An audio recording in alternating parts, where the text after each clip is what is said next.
મારા દ્વારા RTI Rajkot civil હોસ્પિટલને લગભગ 30 પ્રશ્ન જેવડી કરી છે, જેમાં થેલેસેમિયાગ્રસ્ત બાળકો જે કોઈ છે એને ધ્યાનમાં લઈને કે બાળકો દ્વારા અને બાળકોને જે કાંઈ તકલીફ પડે છે તો એના માટે છે, બરાબર છે. એમાં જે કાંઈ દવાઓ છે, કેલ્પર છે, ડેલ્પર છે, કે જેનો સ્ટોક શું છે એના માટે છેલ્લા 3 વર્ષની આપણે વિગતવાર માહિતી માંગી છે.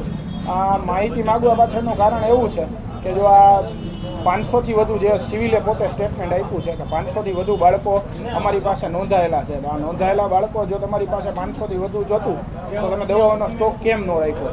બરાબર છે. દવાઓનો સ્ટોક નથી રાખ્યો તો એની પાછળનો મુખ્ય જવાબદાર કારણ કોણે અધિકારીએ દવાનો સ્ટોક રાખ્યો નથી, બરાબર છે. એના માટે આપણી આરટીઆઈ છે વિગતવાર આપણે છેલ્લા 3 વર્ષના સ્ટોક હિસાબથી માંડી અને તમામ જવાબદાર અધિકારીઓ વિરુદ્ધ આપણે બધી માંગેલી છે.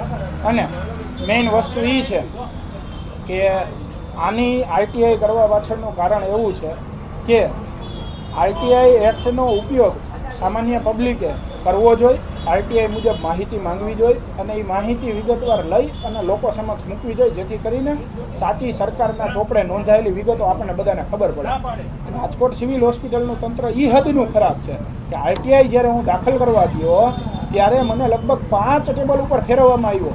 આ આરટીઆઈની કોપી આરટીઆઈના એક્ટના કલમ મુજબ તૈયાર કરેલી આરટીઆઈની અરજી છે, બરાબર છે. આ અરજીમાં ક્યાંય કોઈ જગ્યાએ આરટીઆઈના નિયમનો ભંગ નથી થતો, છતાં પણ એમના દ્વારા મને એવું કહેવામાં આવ્યું કે અમારું નિશ્ચિત કરેલું જે ફોર્મ છે એ જ તમે ભરો.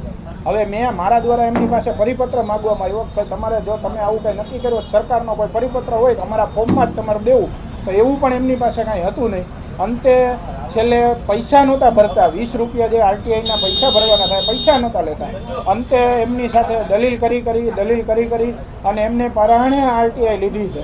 હવે જોવાની ખૂબી એ છે કે આરટીઆઈના અધિકારી જે કોઈ નિશ્ચિત થયેલા છે સિવિલ હોસ્પિટલના એ માહિતી આપશે કે ફરી પાછી કાયદાની કોઈ કલમ એવી રજૂ કરશે.